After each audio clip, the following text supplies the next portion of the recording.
करायला आला असता, बोलायला आला असता, आता तुमच्याशी संवाद करावा लागला. मग तुमच्याकडे मला असं पाठी तुम्ही बोलतच नाही, हातही वरत करत नाही, बोलत नाही, मग तुमच्याकडे बघून कीर्तन कशाला करू? ही मंडळी मला प्रतिसाद देते, यांच्याकडे बघून कीर्तन करतो नाही. मी जर त्यांना हात वर करा म्हटलं तर करतील ते.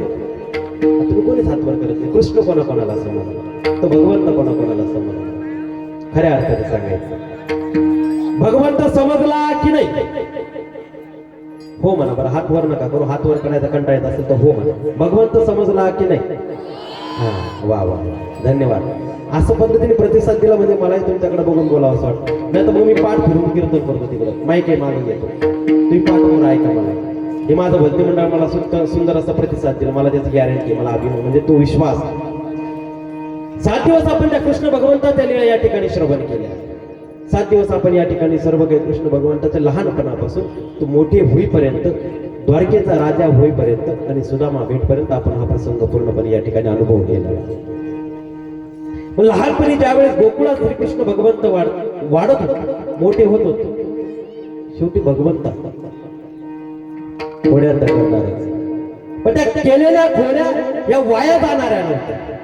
आपण एखादी केलेली खोडी, त्या खोडीने त्या समोरच्याचा अंतःकरण होतं, त्या खोडीने समोरच्याला दुःख होतं. ती खोडी आपल्या उपयोगाची नाही, आपण करणारी खोडी उपयोगाची नाही. पण भगवंत ज्या खोड्या करायच्या ना, गवळणीच्या खोड्या करायच्या, गोकुळवासियांच्या खोड्या करायच्या, त्या खोड्यामध्ये ते एक वेगळा आपुलकीपणा होता, ते वेगळं प्रेम होतं, ती वेगळी श्रद्धा होती. पण त्या ठिकाणी जसं सवंगड्यांना एकत्रित करून भगवंत गाई चारायला जायचे, खेळ क्रीडा करण्यासाठी जायचे, त्यावेळेस ते काही उपाशी जात नव्हते, म्हणजे रिकाम्या हाताने जात नव्हते. सर्व त्या ठिकाणी शिदोरी घेऊन जायचे, सर्व आपापली शिदोरी त्या ठिकाणी घेऊन जायचे. आणि घेऊन गेल्यानंतर त्या ठिकाणी संत तुकोबाऱ्या दुसऱ्या चरणामध्ये सांगतात,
पुरे म्हणाल तो वरी आधी देतो पोट भरी.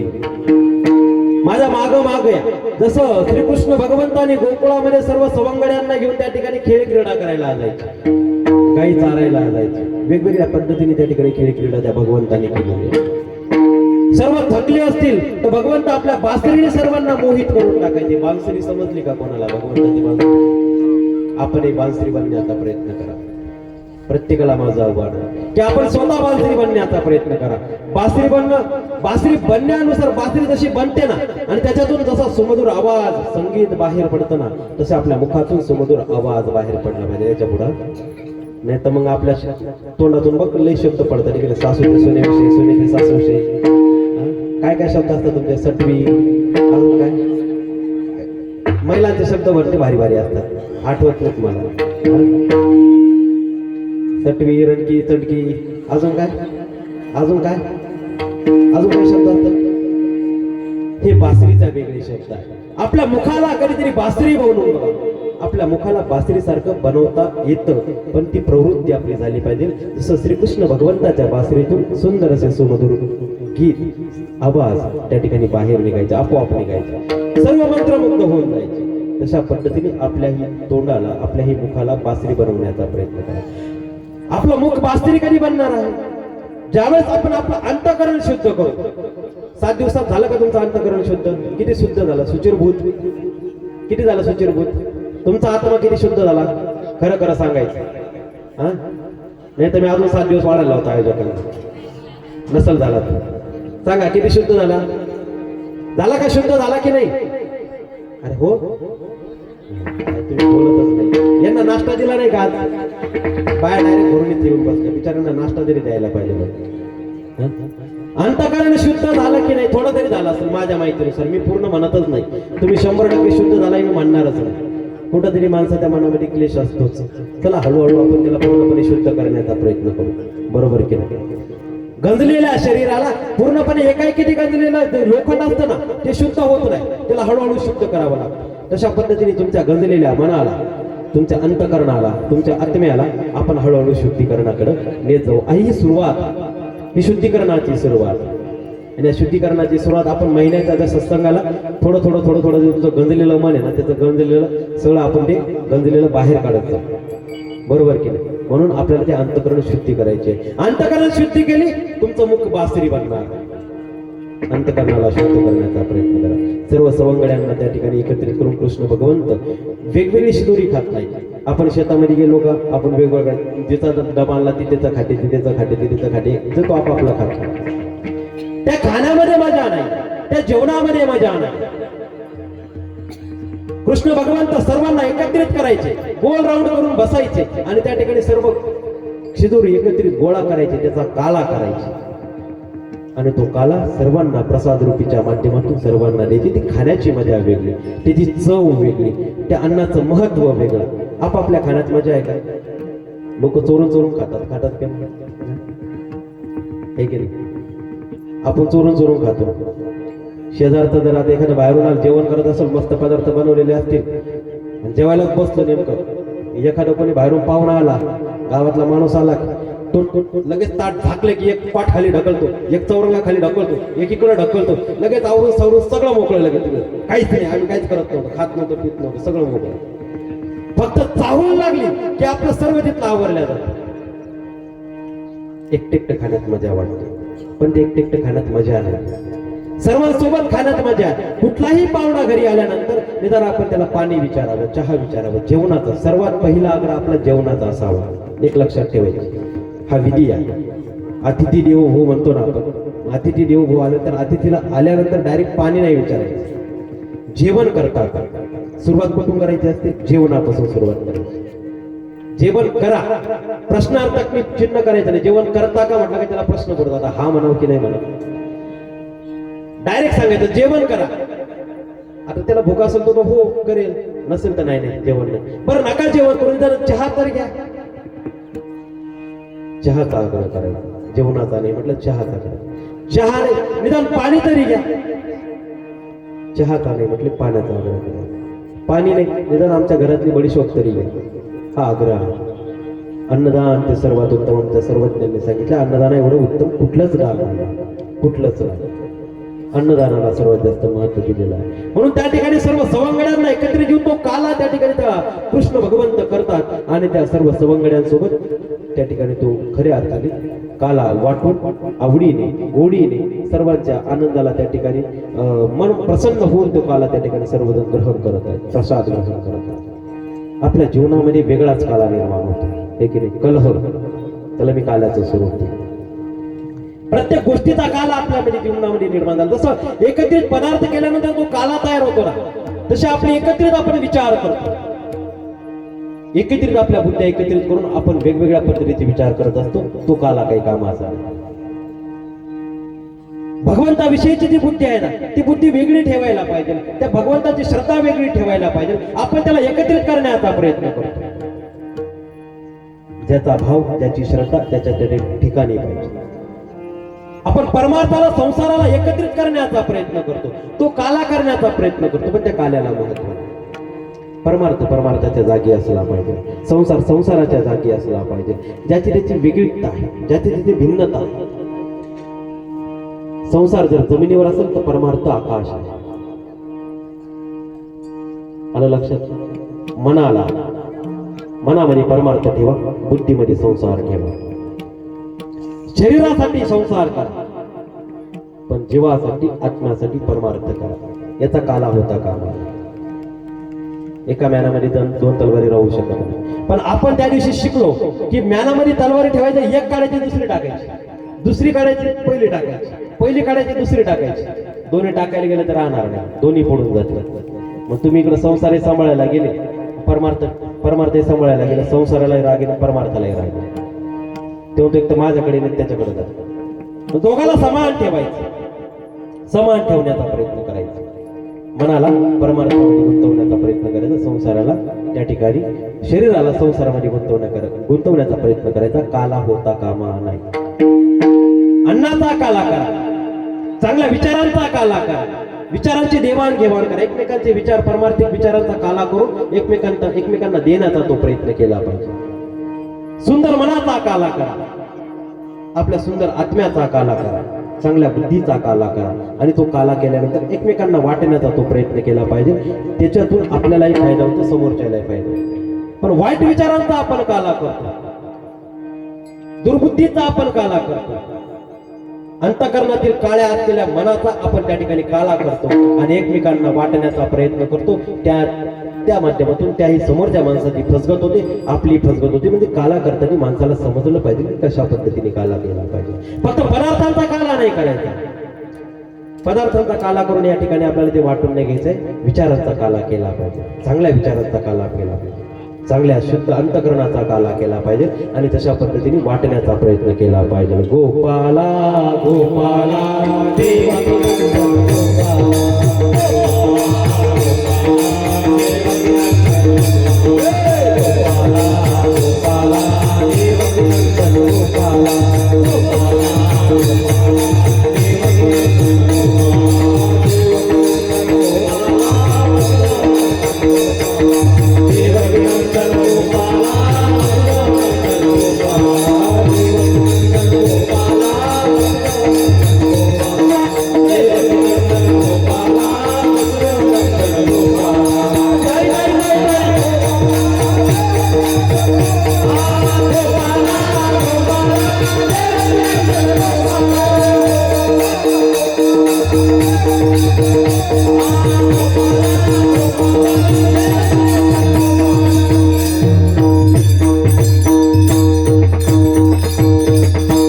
भगवंताने त्या ठिकाणी आपल्या या प्रेमरूपी पदार्थाचा काला केलेला. प्रेमरूपी पदार्थाचा काला करत असताना त्या ठिकाणी नुसतं जेवण नाही केलं, पदार्थ नाही वाटलं. त्या पदार्थाच्या माध्यमातून आपली भक्ती वाटण्याचा प्रयत्न केलेला, त्या भक्ताला आपलंसं करण्याचा प्रयत्न त्या ठिकाणी भगवंताने केलेला. आणि मग आपल्याला त्या भगवंताकडे जायचं असेल, तो काला जर आपल्याला खायचा असेल तर संत काय म्हणतात की त्या ठिकाणी तुम्ही आता शांततेने चला, बडबड करू नका. हळूहळू चाला, हळूहळू हळूहळू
हळूहळू चल.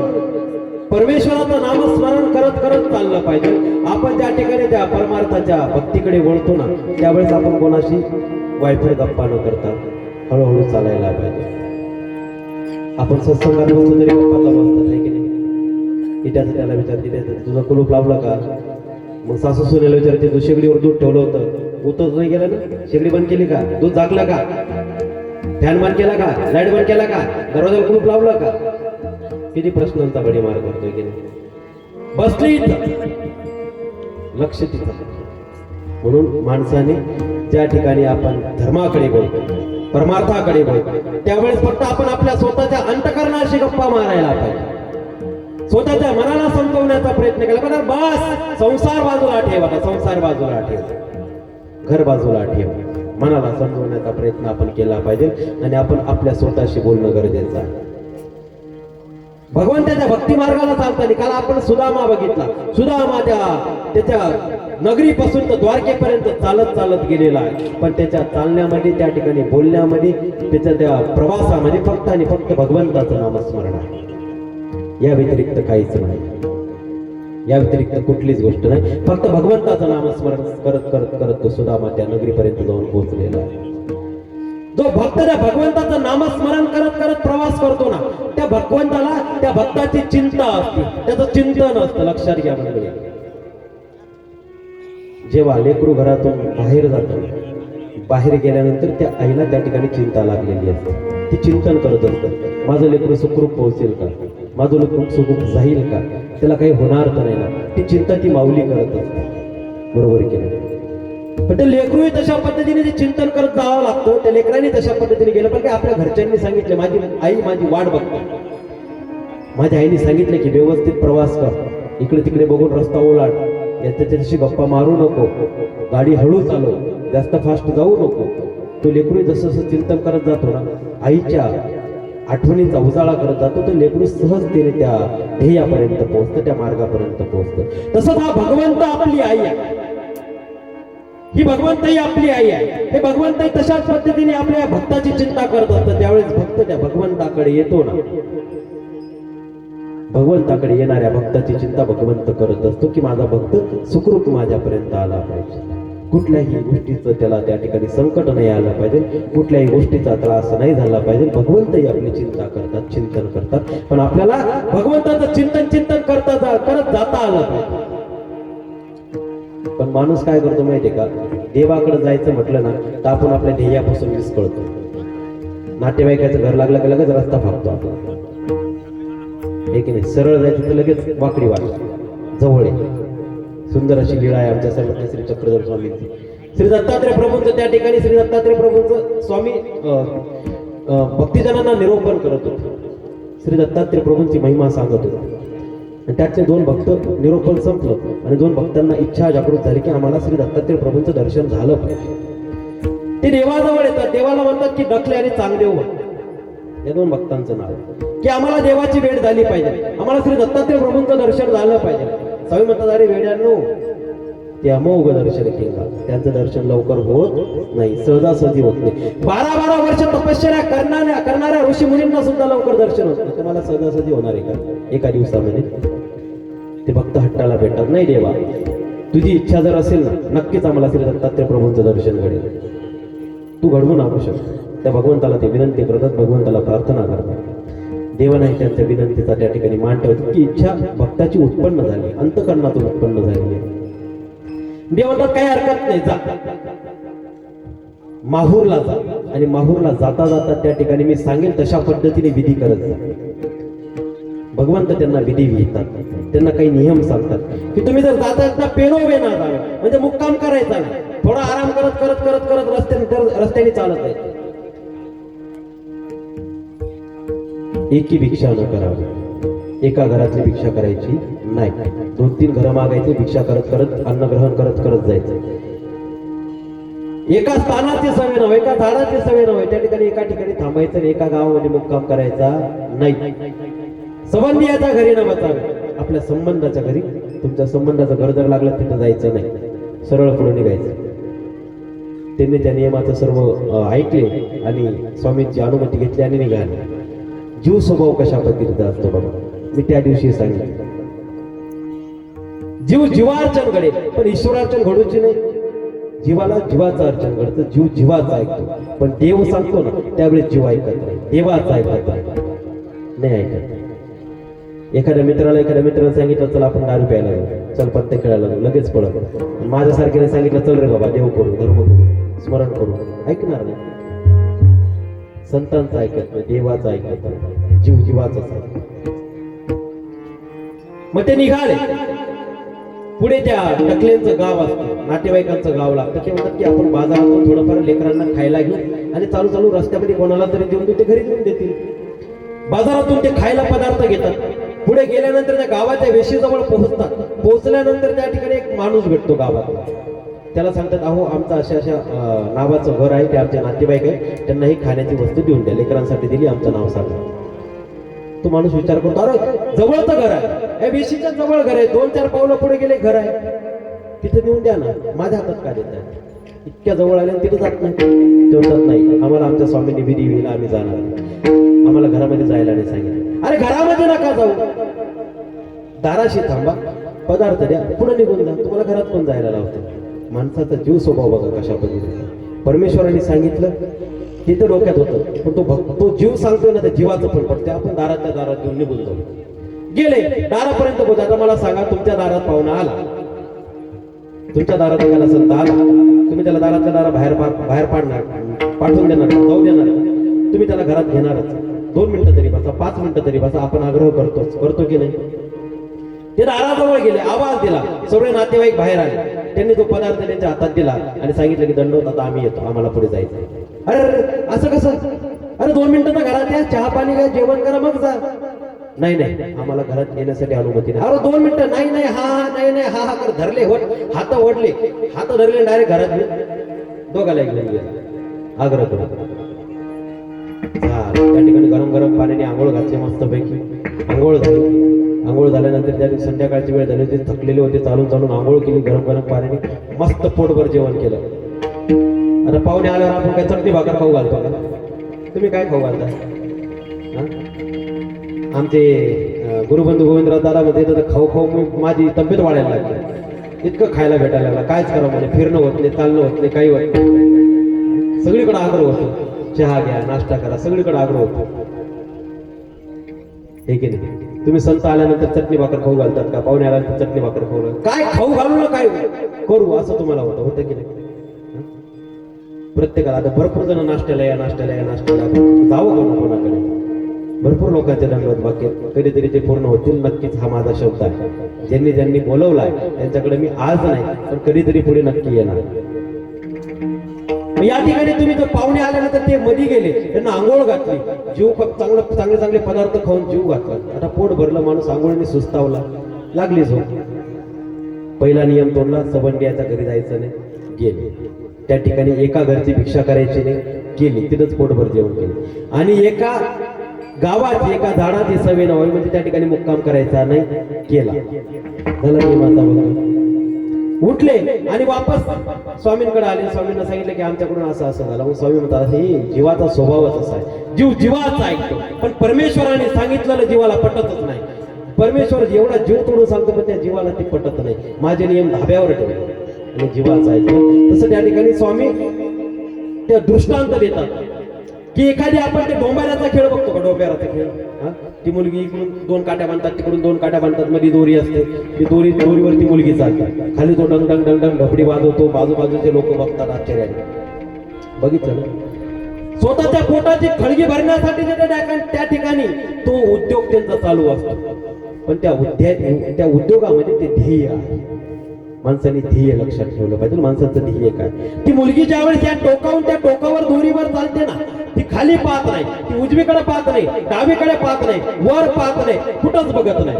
लोक खाली टाळा वाजवत आहेत, आपला बाप डफडी वाजवतोय, आपली आई इकडे त्या ठिकाणी टाळा वाजवते, सर्व लोक टाळ्या वाजवत आहेत, जनता तिची स्तुती करताय, पण त्या स्तुतीला मोहून जात नाही. त्या जनतेच्या टाळीकडे ती मोहून जात नाही. आपला बाप डफडी वाजवत त्या डफडीकडे मोहून जात नाही. तिला फक्त असतं की मला ह्या टोकावर ते टोक गाठायचं, मला ते ध्येय गाठायचंय. जर मी ते ध्येय गाठलं तर माझ्या पोटाची खळगी भरणार. तर तर माझ्या पोटाला अन्न मिळणार आहे. त्या मुलीच्या डोक्यामध्ये फक्त एक एवढाच विचार असतो की मला ह्या टोकावरून ते टोक गाठायचं आहे. जर मी पडले, जर मी सभेकडे लक्ष दिलं, जर मी टाळ्यांकडे लक्ष दिलं, मी त्या स्तुतीकडे लक्ष दिलं, तर मी या दोरीहून खाली पडणार आणि माझं हाडूक या ठिकाणी मोडणार. त्रास तर त्रास, पण खायलाही काही भेटणार.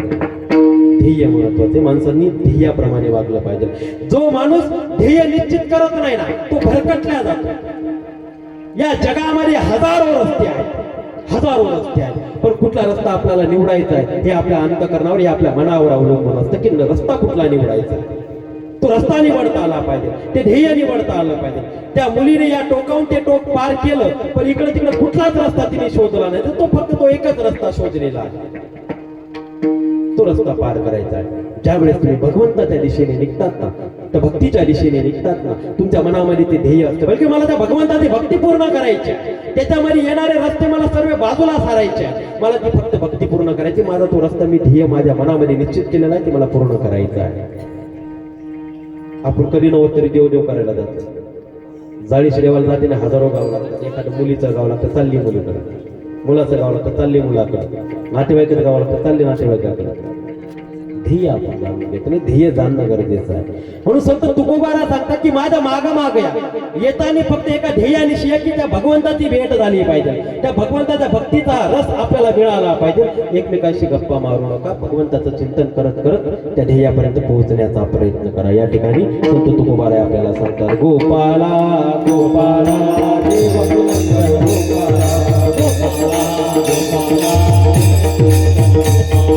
गोपाला गोपाला देवकी नंदन गोपाला.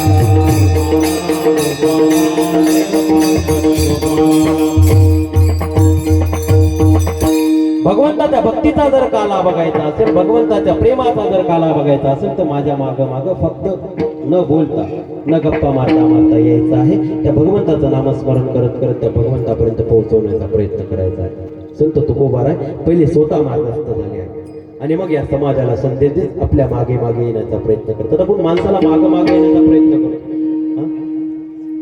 एखादीचं लग्न राहिलं का आपण अख्खा गाव गोळा करतो, चल बाई लग्नाला जायचं, लग्नाला जायचं, लग्नाला जायचंय, हे की नाही? एखादीचा घरी गप्पा मारायला जायचं असेल तर 4-5 सोबत सहज घेऊन जातो, चल गप्पा मारायला जायचंय, बरोबर की नाही?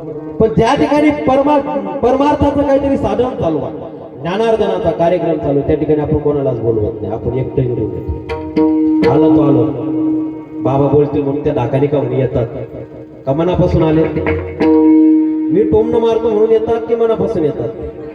हा, टोमणं मारतो म्हणून, मग कशापासून? हा, मनापासून येतात ना, चांगली गोष्ट, मनापासून येतात.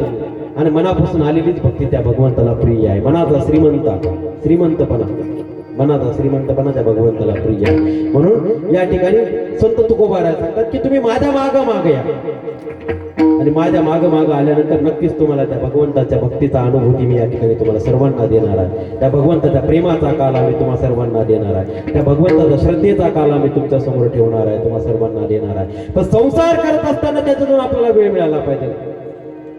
संसाराचा काला आपण या ठिकाणी सोडून दिला पाहिजे. त्या ठिकाणी संत तुकोबारा चौथ्या चरणामध्ये या ठिकाणी आपल्याला सांगतात,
हळू